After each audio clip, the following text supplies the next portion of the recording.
Olá pessoal, dando continuidade ao nosso curso de anatomia, hoje eu vou falar sobre o sistema reprodutor masculino, também abordando a parte do sistema excretor, que é interligado, né? São sistemas que fazem parte do aparelho urogenital.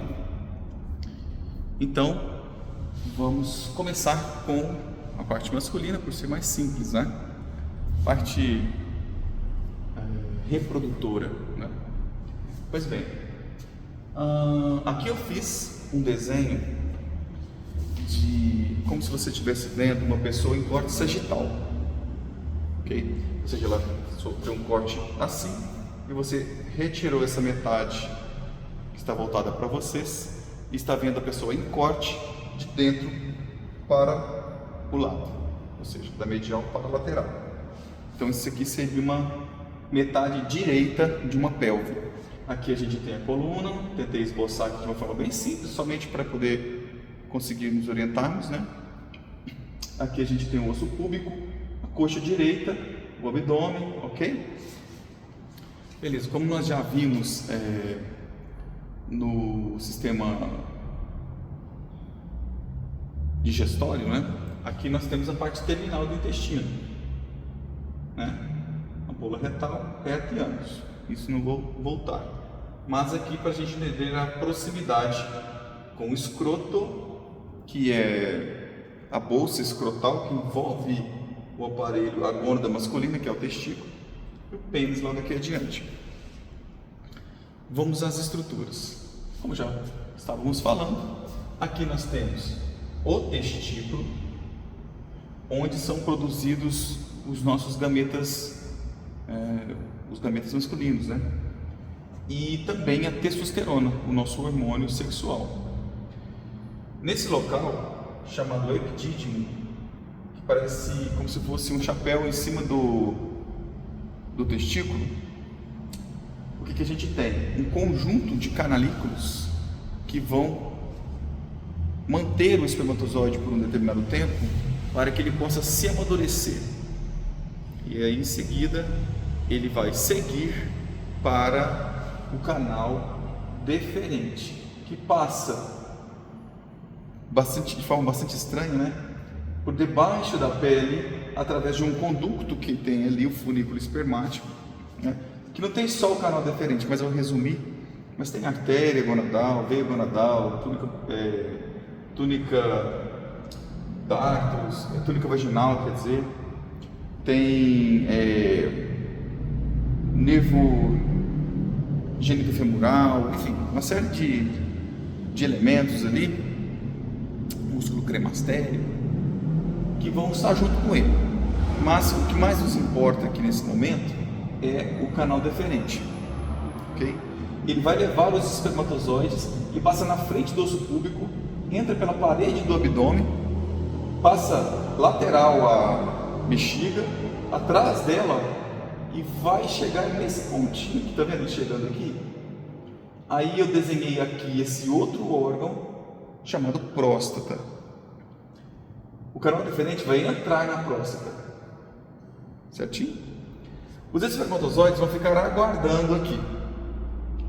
E o líquido do ejaculado, principal volume do ejaculado, vem, ao contrário do que possa se imaginar, em sua maioria da vesícula seminal e não do testículo. Como assim?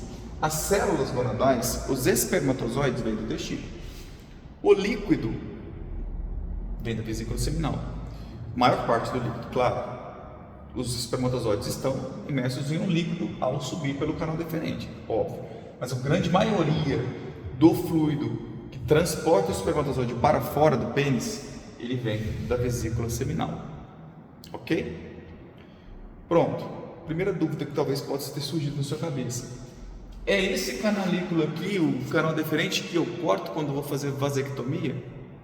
Exatamente. Então, quando eu faço a cirurgia por aqui, um corte mínimo, muito diferente de uma laqueadura de trompas ou de tubas uterinas, que a gente tem que abrir a barriga, né? Fazer cortes na mulher na barriga.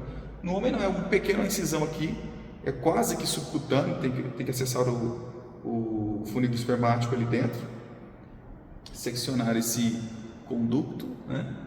E os espermatozoides vão parar de passar. Outra pergunta que pode surgir: eu vou parar de produzir o espermatozoide? Não, ele vai continuar sendo produzido, mas ele só não vai passar. E o que acontece com ele? Ele é reabsorvido pelo corpo se ele não é utilizado.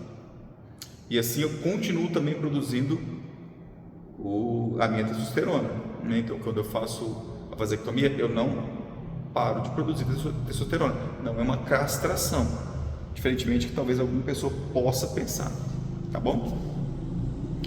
Eu posso ter filho se eu tiver uma vasectomia? Pode, você pode tentar a reversão da cirurgia, mas você também pode fazer a captura de espermatozoides no testículo, visto que o seu testículo produz, se você for um homem, né, produz espermatozoides todos os dias. Ok? Pois bem, canal deferente chega na próstata e olha só que interessante, a próstata, além dela ser o fator que vai determinar o momento em que o espermatozoide será, vamos dizer assim, misturado, né, com o líquido espermático para a liberação, ela ainda vai dizer se vai ser uma liberação do sêmen ou da urina, porque olha só, aqui nós temos o rim, a veia renal, a artéria renal nós já vimos no circulatório, né? A artéria renal vai trazer o sangue, o rim vai filtrar, e o filtrado, que é a urina, será levado através do ureter para a bexiga ou vesícula. A urina vai ser acumulada aqui na bexiga. A gente tem aproximadamente 750 ml de volume de bexiga, mas pode variar até 1 litro, né, ou mais, dependendo da constituição física da pessoa. Mas em determinados momentos, no caso das mulheres, isso pode variar bastante para menos por conta de gestação. Mas o caso aqui é do homem, né? O aparelho reprodutivo masculino. Então, a bexiga tende a ter esse padrão, a se manter esse padrão, a estar dentro desse padrão, embora possa variar entre os genótipos. A urina, uma vez acumulada, existe um músculo chamado músculo detrusor, ou detrussor, né, que vai regular e expulsar a urina caso seja necessário a sua eliminação, né? É lógico, uma momento ela vai ser eliminada, né? Ela não para de ser produzida, mas esse músculo ele tem uma flexibilidade, uma elasticidade para acomodar a urina. Aqui embaixo eu tenho um esfíncter que vai impedir que a urina saia, e eu libero esse esfíncter voluntariamente, né? Eu aprendo a controlar esse esfíncter. A primeira passagem dentro da bexiga já recebe o nome de uretra, só que a uretra vesical, enquanto a uretra está passando ainda pela bexiga, ela é a uretra vesical. Aqui embaixo da uretra vesical, entre a uretra vesical e a próstata, tem um esfíncter, o esfíncter vesical, né, que auxilia na manutenção do assoalho da pelve e também da contenção da urina. Passando a urina para dentro da próstata, eu já tenho esse canal, já mudo ele de cor propositalmente, porque trata-se da uretra, porém dentro da próstata, então ela tem um sobrenome, vamos dizer assim, né, brincando, uretra prostática. Uma vez que a uretra entra dentro do corpo do pênis, ela passa a se chamar uretra peniana, porque já está dentro do pênis, não é? Veja só, é o mesmo canal, sai da bexiga até o pênis, só que dentro da próstata tem meio que um Y aqui, onde a próstata decide se vai liberar o conteúdo da vesícula seminal com o espermatozoide ou se vai liberar o conteúdo da bexiga. Olha que interessante, né? É por isso que quando o indivíduo tira a próstata, ele pode apresentar incontinência urinária. Pode, não quer dizer que vai, né? Mas existem outras questões relacionadas com a próstata, que quando ela é retirada, que pode ser que gere algum desconforto, algum caso clínico, ou até mesmo problemas com o ato sexual. Vamos lá. A pele do pênis eu representei de preto, e existe um ligamento que prende esse músculo aqui no pubis, e existe um outro ligamento mais internamente que está sobreposto. Então são dois ligamentos que mantêm o pênis nessa posição. Existe uma cirurgia para casos de micropênis. O que seria micropênis? Pênis que tem menos de 8 centímetros, né? Então a média estaria entre 12 e 16 centímetros, como sendo um pênis funcional, vamos dizer assim, normal, não é? Mas em determinados povos isso pode variar de 16 a 18, a média, ou até mais do que isso, 20, 25, dependendo da média. Mas em determinadas populações vai acontecer isso. Vai ter indivíduos que vai ter o pênis menor do que a média e indivíduos que vão ter o pênis maior do que a média da população. Em caso de ser menor, né, por uma questão de funcionalidade sexual do indivíduo, né, ele precisa, caso ele deseje ter a funcionalidade sexual, né, aumentar o órgão, ele pode fazer a remoção desse ligamento mais externo. Então ele vai ganhar cerca de 3 a 5 centímetros do tamanho do pênis, corrigindo assim a sua limitação. Ou ainda, nessa região aqui, como eu já falei para vocês, que é o Monte de Vênus, ou o Monte Púbico, né? Que fica uma camada de gordura que tem logo aqui à frente do pênis. Quando o indivíduo tem essa camada de gordura um pouco mais espessa, dá a impressão do pênis ser um pouco menor.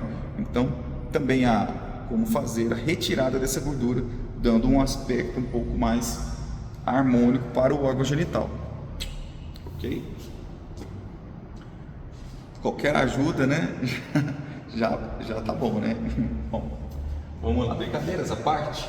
Nós temos aqui, ó, representado em um dos tecidos do pênis a glândula bulboretral. Ela fica associada à uretra. E interessante é que ela produz um líquido para lubrificar a uretra. Esse líquido ele regula o pH da uretra e ele também lubrifica a uretra e também a cabeça do pênis, a glande, para auxiliar no ato sexual. Então a lubrificação não é apenas no aparelho reprodutor feminino, ela também ocorre no aparelho reprodutor masculino. Ok? Então isso daqui pode implicar em algumas coisas. Por exemplo, existe um método contraceptivo bastante difundido e que é bastante perigoso também. É perigoso por quê? Perigoso porque tem riscos muito altos de não funcionar como método contraceptivo, que é o objetivo dele não permitir a gestação, no caso. Só que é o seguinte, o indivíduo, esse método, antes de eu falar o nome, é o método coito interrompido. O que é isso? A pessoa inicia a prática do ato sexual, mas no momento da ejaculação o membro é retirado. Então isso funciona somente para engravidar por acidente. Por quê? Ao longo do ato sexual, o líquido eliminado pela glândula bulboretral fica saindo. Suponhamos que o indivíduo teve um ato sexual no dia anterior, ou mais cedo, ou até 2 dias atrás, eventualmente até 3 dias atrás, ou um ato sexual com a parceira, ou até mesmo um ato isolado, com ele mesmo, né? Se é que vocês me entendem. Se o indivíduo teve esse tipo de ato, pode ter dentro do sistema dele algum espermatozoide residual do último ato. E ele vive ali, minha gente, belezinha, ele fica tranquilinho ali, porque ele é nutrido pelo líquido da búbula uretral. Então ele fica ali passando, o pH é perfeito para ele, é como se ele estivesse dentro do canal deferente. Então, se você está praticando o método contraceptivo coito interrompido para se prevenir contra uma possível gestação que não foi programada, eu sinto muito, mas você está brincando de roleta russa, porque eventualmente, se tiver um espermatozoide e naquele dia você, ou a sua namorada no caso, né, a sua parceira, sua esposa, ovular, se tem um, esse um vai chegar até lá, né? Então é bastante arriscado e, sinceramente, nada recomendável, tá bom? Fica a dica. Pois bem, aqui nós temos um tipo de músculo chamado músculo cavernoso. E aqui, ó, no bulbo do pênis, que tem contato com a próstata, nós temos um músculo esponjoso, por onde passa a uretra. O músculo esponjoso, ele vem descendo, quando inicia a glande do pênis, o próprio músculo esponjoso é quem constrói a glande do pênis. Glande é a cabeça do pênis. Então ele forma toda a estrutura da uretra e também da glande e do canal uretral que eu acompanho. Esse músculo, ele não sofre a ereção intensa que sofre o outro músculo que nós vamos falar, que é o músculo cavernoso. Ele é preso aqui, ó, no músculo isquio cavernoso, na região ali do isquio, e ele prende aqui no pubis e vem um de um lado e o outro do outro, e se unem no pênis e seguem por cima do órgão. E esse músculo, ele é cheio de galerias. É como se ele tivesse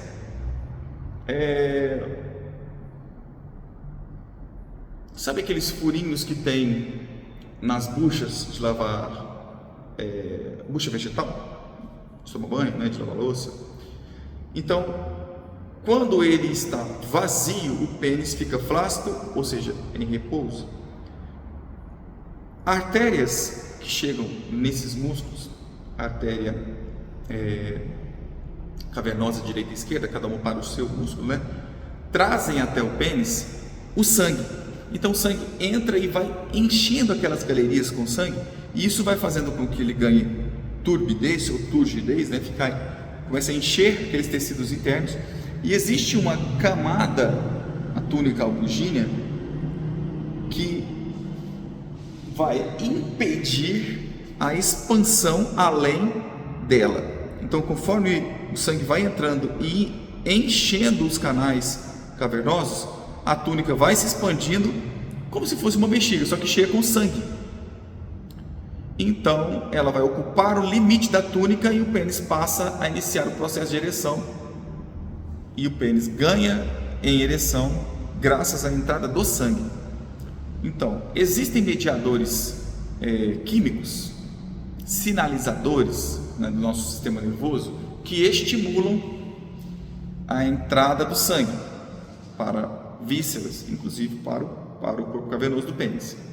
E existem outros mediadores que vão fazer o contrário, vão expulsar o sangue de lá. O primeiro, não é, acetilcolina, é aquela que eu falei para vocês, né, que a gente trabalha em paz, né, que a gente está com o nosso corpo em funcionalidade basal, né? Por exemplo, coração ali 60 batimentos por minuto, funcionalidade dos órgãos tranquilo, meu estômago funcionando bem, né? Tô com a pupila adaptada à luminosidade do ambiente, coração e minha circulação, pressão tudo certinho, né? Salivação tranquila. Então, enquanto eu estou tranquilo, né? Eu estou em paz, o meu sistema parasimpático está trabalhando, a ereção é facilitada. No momento em que o meu sistema simpático está ativado, eu transfiro o volume sanguíneo para as partes que são utilizadas para luta e fuga, ou seja, para o cérebro, para a visão, para os músculos, né? Para que você possa responder em defesa da sua vida. Esse é o estímulo que faz o sistema simpático, mas ele também é responsável para o processo o processo de ejaculação. Por exemplo, quando o ato sexual está acontecendo, o estímulo está acontecendo, quando há descarga do simpático, taquicardia, né? A pessoa tem o orgasmo e depois há uma queda dos níveis do simpático para parasimpático entra em ação para compensar esses níveis, que o simpático libera a adrenalina, né? A noradrenalina, e o parasimpático vai liberar a acetilcolina para acalmar novamente o corpo. Então é por isso que tem aquele relaxamento pós-ato sexual. E é por isso que o pênis também passa por um período de vamos dizer assim, restart, para que volte os hormônios aos níveis anteriores, para que possa, no caso, se o casal desejar, realizar o segundo ato, o intervalo,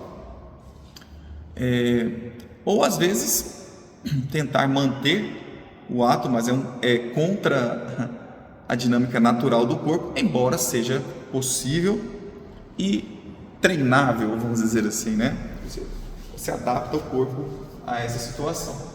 Pois bem, aqui então temos os componentes básicos do sistema reprodutor masculino. Dá uma olhadinha aqui na câmera. Pronto, deixa eu só posicionar aqui, que agora eu vou mostrar o tecido em corte do pênis. Olha só. Então aqui teria o pênis e eu fiz um corte nele assim. E peguei a pele e puxei para trás. E peguei a fáscia e puxei um pouquinho para trás, mas deixei ela cobrindo aqui ainda o que é dentro do pênis. Aqui eu tenho o músculo cavernoso esquerdo, o músculo cavernoso direito. Em volta do músculo cavernoso eu vou ter a túnica bugina, que vai impedir a sua expansão excessiva. Aqui embaixo eu vou ter o músculo esponjoso, né? Ou corpo esponjoso, né? Corpo cavernoso, corpo esponjoso. Esse buraquinho que tem aqui no corpo esponjoso é o próprio canal da uretra que está em secção, que vai abrir aqui no mote da uretra na saída do pênis. Então, eu vou ter a artéria cavernosa enchendo o músculo direito e o esquerdo, a artéria cavernosa direita e esquerda, respectivamente, né? Aqui o músculo esponjoso, músculo cavernoso, enfim. A pele do pênis, quando ela recobre a glande do pênis, essa porção aqui é chamada de prepúcio. Ela pode até sobrar aqui na frente. A glande do pênis está aqui, o ósseo da uretra está representado também. Ao contrário do que tem, muitas pessoas dizem e perguntam na aula presencial, né, nas nossas salas, as pessoas às vezes mas falam, isso não é a fimose?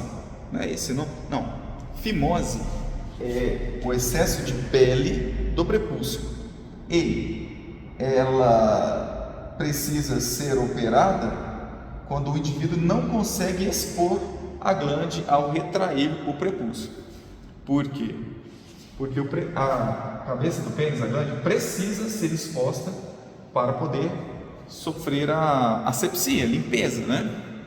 Se o indivíduo não consegue expor a glande, ele pode acumular sujeira e há uma relação direta com um aumento muito significativo de câncer de pênis para quem não consegue lavar a glande do pênis ou não consegue expor a glande do pênis. Cerca de 40% de chances, aumenta em 40% a chance de indivíduo com câncer de pênis. E sabem o que é a solução do tratamento do câncer de pênis? Tem que tirar, né? Dependendo do grau de comprometimento, vai ter que cortar o pênis, né?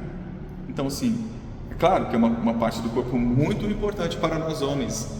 Não tem nenhum homem, talvez discorde de mim, né? Se você utiliza o pênis para urinar, para o ato sexual, obviamente, né? Isso representa muito para a questão da masculinidade. Então, às vezes os homens estão com câncer de pênis e relutam em retirar o pênis, mas se os tumores se dispersarem pelo corpo em metástase, o indivíduo não vai perder só o pênis, vai perder a vida, né? Vai correr risco de perder a vida. Então, mesmo assim, tem pessoas que relutam em tirar, né? E realmente é compreensível, né, isso.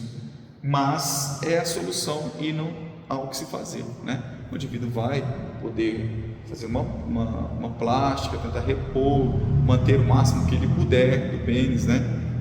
Mas é melhor prevenir, não é? Então, se você é alguém que tem na sua família problema de fimose, estimule essa pessoa a fazer a cirurgia, porque senão ela pode comprometer o órgão genital dela. Então aqui eu estou vendo o pênis por debaixo. Se você estivesse aqui, você levantasse e visse por baixo. O que nós estamos vendo aqui? Ó? A coroa do pênis, que vai estar em volta de todo o pênis, né? Esse freio que tem embaixo do pênis chama-se frênulo, igual o frênulo do lábio inferior, frênulo do lábio superior, o frênulo da língua, né? É o frênulo da glande do pênis, certinho? Então, esse foi o aparelho reprodutor masculino.